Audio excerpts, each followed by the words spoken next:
Hello and good morning. Welcome to the 11th day of December. There is a 2025. It is a beautiful Thursday morning. I am your host, Alan Hubbard. Sign language interpreter this morning is Wanja Ngede.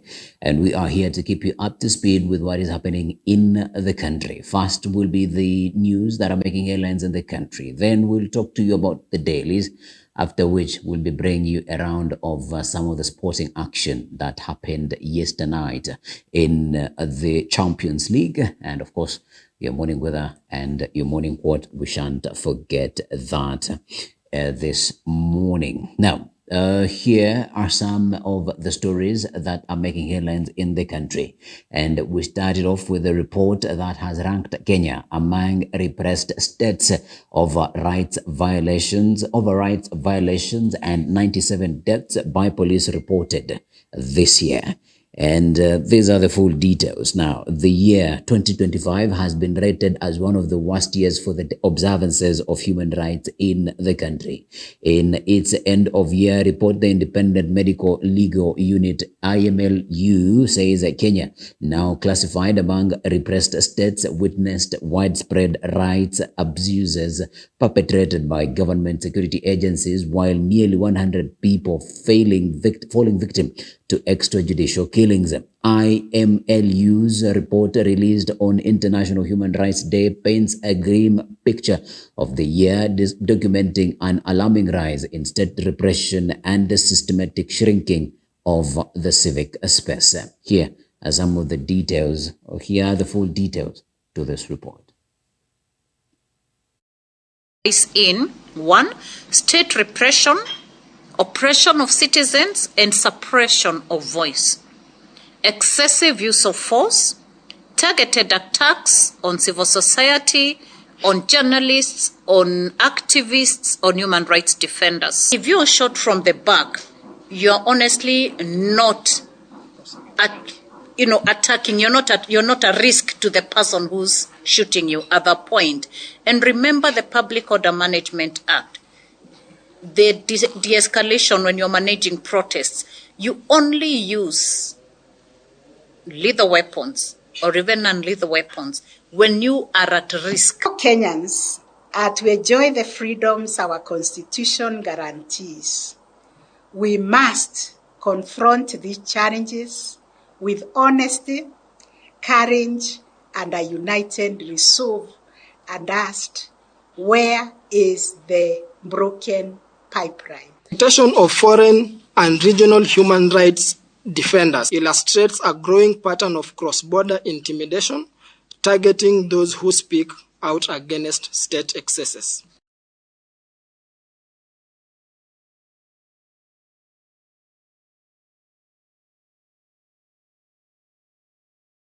Away from that now to nobody will take advantage of Kenyans. Ruto defends a health agreement signed with the United States.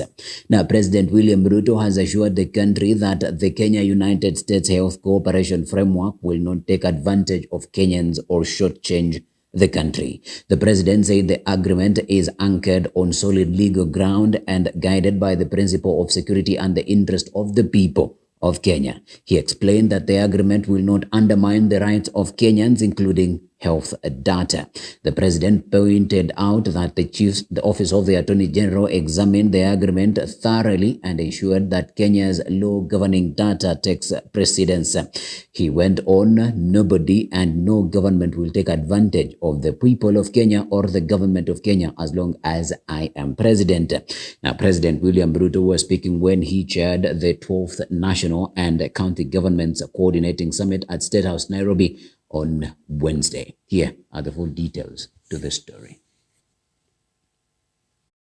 No government will take advantage of the people of Kenya as so long as I am president, because I am clear what we want. I am clear where we must go. I know there are entities that have been benefiting from these resources, and as a result, They are sponsoring all manner of stories around. If they have a problem with the current structure, they should go and talk to the government of the United States. Facility is not alone. I have seen some comments whether we are contracting more debt, just to assure the nation that this is not a loan facility. I have also been careful to make sure that the negotiations were clear.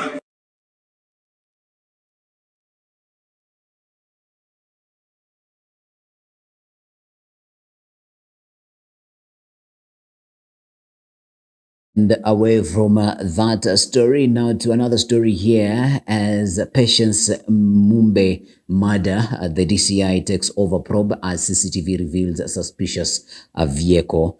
And a week after the harrowing discovery of 12-year-old Patience Mumbe's body near the perimeter fence just a few yards from Embakasi police station, homicide detectives have officially taken over the investigations. The young girl's death has sent shockwaves through the community, prompting a full-scale inquiry by specialized units within the Directorate of Criminal Investigations. A pro-box vehicle believed to have ferried the body of the deceased is being tracked down. On Wednesday morning, detectives from the Homicide Department returned to the scene where Patience's body was found to reconstruct the events surrounding her murder. Their efforts were bolstered by a crucial witness stationed near Embakasi Primary School that night. The witness reported seeing a Toyota Probox approach the school road and make a suspicious U-turn in the dead of night, an action now believed to be linked to the disposal of Patience's body. Now, investigators from the Forensic Imaging and General Investigations Department spent the entire day reviewing CCTV footage from the pipeline area where Patience was last seen running towards the highway. The footage is being analyzed to verify the witness's account and to identify the vehicle and its occupants. Here are the full details to the story.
From that story now, Kenya welcomes home first contingent of police officers from Haiti mission.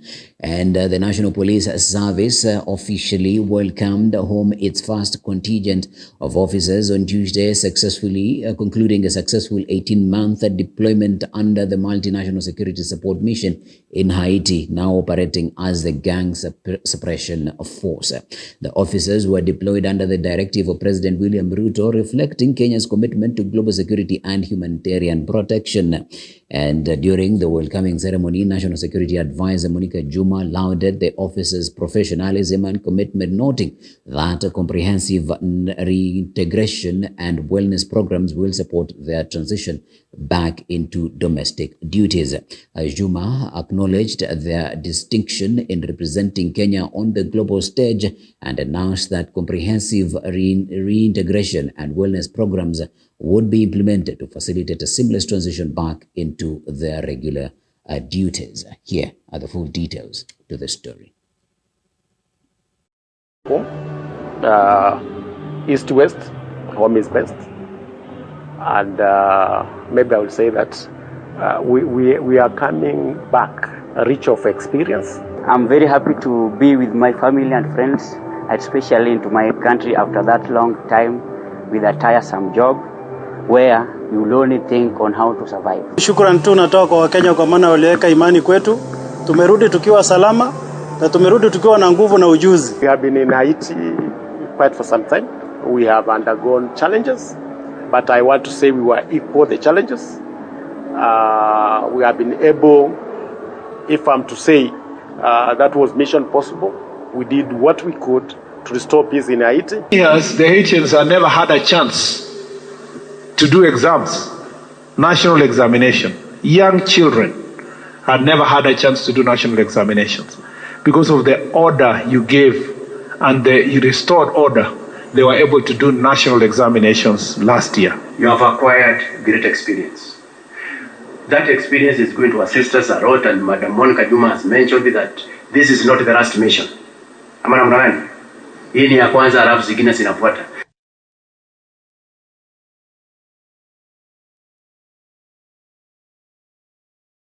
From that now to 15 Kenyans among worst of the worst arrested to be deported from the United States.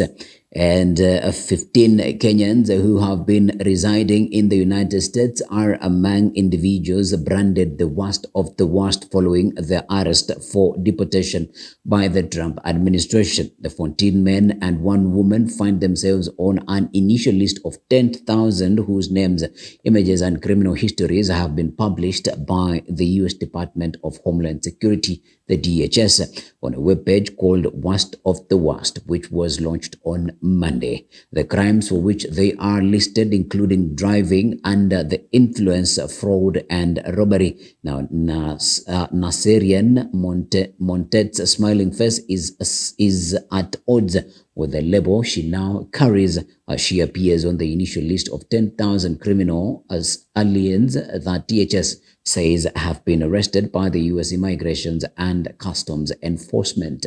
Here are the full details to this report.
These are some of the stories that are making headlines in the dailies this morning. And I want us to start it off with the Standard. A radical shift begins. Now, amid rising concerns over unpreparedness at running senior school that begins next year, today grade 9 candidates receive results of their performance in the last 2 years of junior secondary school, despite warnings that have followed the calmicious implementation of JSS across the country. A first step of their career path in grade 10. To some, it is a fishing expedition. That is a story that you'll find on page 4 of the Standard this morning.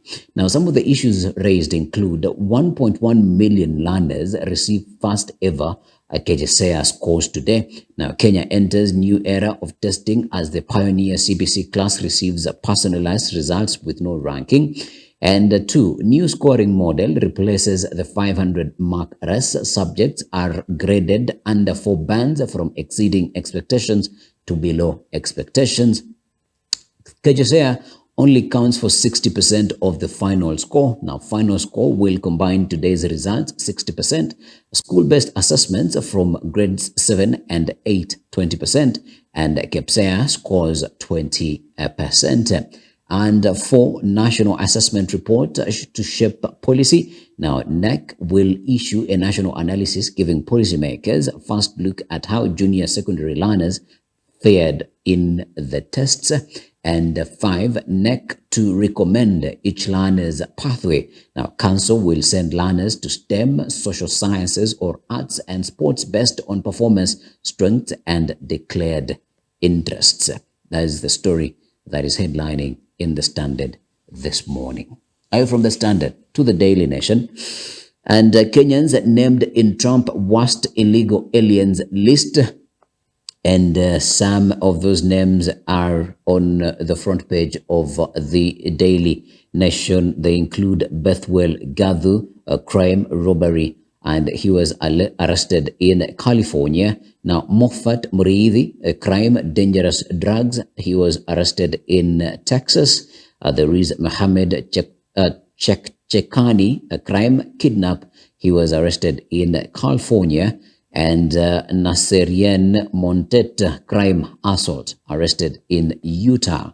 There is Patrick Mwangi, a crime, DUI, arrested in Texas.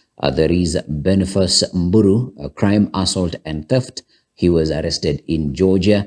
And Moses Okoth, a crime, assault, arrested in Tennessee. As Kevin Gunyani, yes, a crime, assault, he was arrested in Pennsylvania.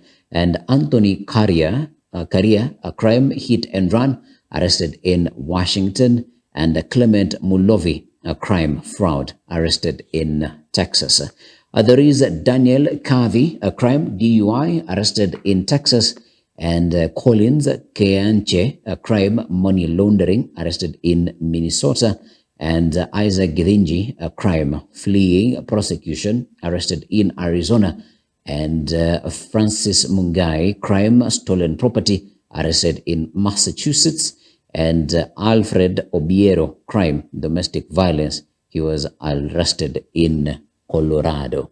And reported some 15 Kenyans are among hundreds of foreign nationals set to be kicked out of the U.S. as President Donald Trump pushes ahead with controversial mass deportations. Those on the list have been branded the worst of the worst by authorities due to their past criminal records.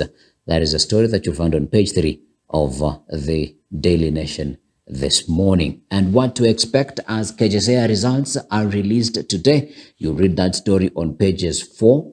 And illegal police shot most of their victims from behind, says the report. That is on page 5. You'll read that story. And in politics, Gachagua, why Kalonzo is the man to beat Ruto. That is a story that you'll find on page 7 of the Daily Nation. That sums up the dailies this morning. And this is your weather this morning. In Nairobi, it is going to be mostly cloudy with highs of 26 degrees and lows of 16 degrees. In Mombasa, it is going to be mostly sunny with highs of 32 degrees and lows of 25 degrees. And in Kisumu, it is going to be mostly cloudy with highs of 29 degrees and lows of 17 degrees. And that is your weather. Now to your morning quote. We are most alive when we are in love. John Updike is the author of this quote. We are most alive when we are in love. Question is, do you agree with that quote for the day? Ponder onto it and let us see you tomorrow as we come on to air to usher in the weekend. Good morning.